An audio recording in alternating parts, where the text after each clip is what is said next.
Olá, eu sou o Macorati e essa é a nossa videoaula semanal publicada toda segunda-feira no portal macorati.net. Nesta semana eu vou continuar o mini curso de Entity Framework Core. Eu vou deixar na descrição do vídeo o link para o curso completo. Nesta semana eu vou iniciar a apresentação dos relacionamentos entre entidades no Entity Framework Core. Dessa forma, essa aula vai ser uma aula teórica. Um banco de dados relacional é um mecanismo de armazenamento de dados cuja estrutura é baseada em como os itens de dados são relacionados uns com os outros. Dessa forma, num banco de dados relacional, nós temos os dados armazenados em tabela. E as tabelas são organizadas em colunas, onde cada coluna armazena um tipo de dados. As tabelas, elas possuem chaves, que são uma ou mais colunas que identificam de forma única uma linha ou registro na tabela. Assim, para identificar de forma única um registro ou linha na tabela, nós usamos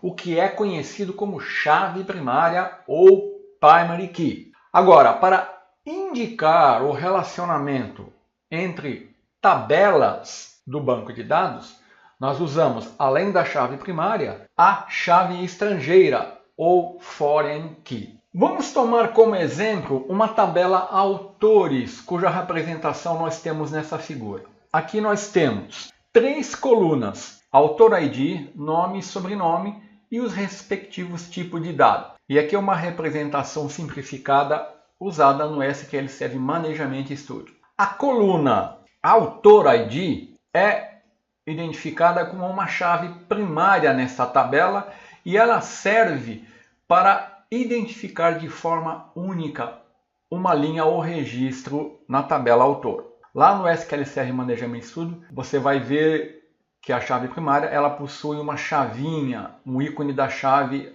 ao lado. Da mesma forma, vamos imaginar que temos uma tabela livro. E aqui nessa tabela nós temos 3 colunas: livro ID, título, ano de lançamento, os tipos de dados, a representação no SQL Server Management Studio. E aqui eu tenho a chave primária definida pela coluna livro ID. Dessa forma, nós temos aqui 2 tabelas que armazenam informações, uma de autores e outra informações de livro. Mas e se eu quiser poder relacionar um livro com um autor?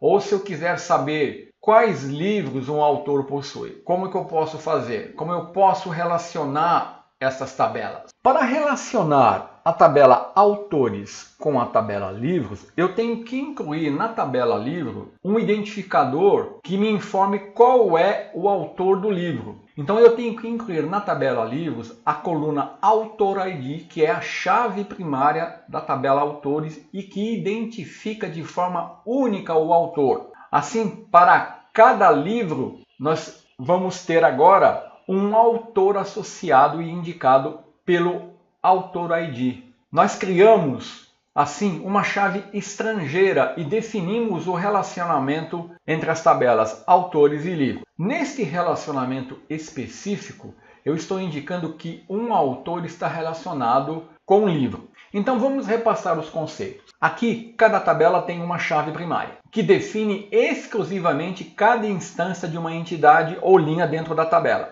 A chave primária da tabela livros é livro ID e a chave primária da tabela autores é a coluna autor ID. A coluna autor ID, na tabela livros, é uma chave estrangeira, ou foreign key, e vincula um livro ao seu autor. Assim, neste cenário, eu posso dizer que livro é uma entidade dependente no relacionamento, pois a sua integridade ela depende de uma referência válida para um autor. Já a tabela autor se torna a tabela autores se torna a entidade principal. Usando chaves estrangeiras, nós podemos vincular uma linha de autor no banco de dados a várias linhas de livro. Então, esse tipo de relacionamento é um tipo de relacionamento aqui expressado onde um autor pode possuir muitos livros. É um tipo de relacionamento conhecido como relacionamento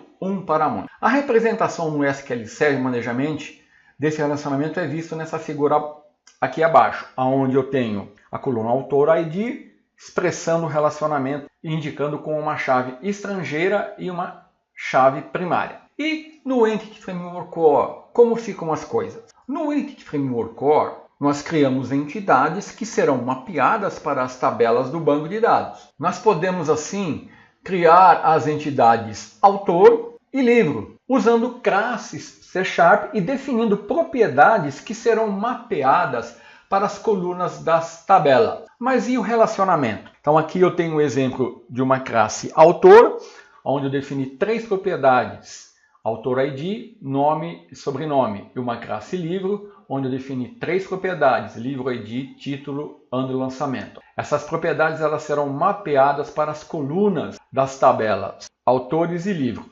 Note que na entidade eu uso o nome no singular e na tabela eu uso o nome no plural. E como eu faço no Entity Framework Core para relacionar essas duas entidades? Os relacionamentos entre entidades no Entity Framework Core são definidos pelo que é conhecido como propriedade de navegação. E o que é uma propriedade de navegação? Uma propriedade de navegação ela é uma propriedade definida na entidade principal ou dependente que contém uma referência para a entidade relacionada. Então aqui eu estou definindo um modelo de entidade para as entidades autor e livro. Eu tenho a classe autor, suas propriedades, a classe livro e suas propriedades. Então todas essas propriedades serão mapeadas para as tabelas. E como eu faço para definir o relacionamento? Para expressar o relacionamento entre essas entidades, nós usamos as propriedades de navegação. Então, para expressar que um autor pode possuir muitos livros, eu incluo uma propriedade de navegação, que é uma coleção de livros, do Public Eye Collection, uma coleção de livros que eu chamei de livros. Então, eu estou indicando que um autor pode ter muitos livros. E para indicar que um livro está associado com um autor, eu uso a propriedade de navegação que representa um autor. Dessa forma. Assim, agora, ambas as classes contêm propriedades cujos tipos podem ser mapeados para os tipos de banco de dados existentes, que são as propriedades aqui, autor ID, nome, sobrenome, livro ID, título, ano de lançamento. Mas eu também tenho aqui agora nas minhas entidades propriedades que não podem ser mapeadas. Por exemplo, não existe nenhum tipo equivalente no banco de dados para o tipo livro, nem para o tipo autor. Portanto, eles são vistos como propriedade de navegação. A definição da classe livro permite que cada livro tenha no máximo um autor, por meio da propriedade de navegação autor, que é uma propriedade de navegação de referência. E a definição da classe autor permite que cada autor tenha muitos livros, usando a propriedade de navegação de coleção. Assim, eu acabei de definir um relacionamento um para muitos, onde um autor pode ter muitos livros e um livro está associado a um autor. A entidade principal em um relacionamento um para muitos é aquela que possui a propriedade de navegação de coleção, que é a entidade autor. E a entidade dependente é aquela com a propriedade de navegação de referência, que no caso aqui é a entidade livro. Além de expressar o relacionamento entre as entidades, as propriedades de navegação permitem que eu possa navegar através das associações entre os tipos via código. Dessa forma, eu vou poder, nesta minha representação de relacionamento, poder acessar um autor a partir do livro e poder acessar os livros a partir de um autor. É assim que funciona no Entity Framework Core a definição de relacionamento entre entidades. Na próxima semana, eu vou mostrar a parte prática desse conceito, dessa teoria, mostrando como isso funciona no Visual Studio 2017. Eu sei que uma aula teórica geralmente cansa, porque o pessoal gosta de ver código, mas foi necessário apresentar esses conceitos, então na semana que vem eu vou mostrar isso funcionando na prática, para que fique bem mais claro como que funciona os relacionamentos no Entity Framework Core. Então até a próxima semana.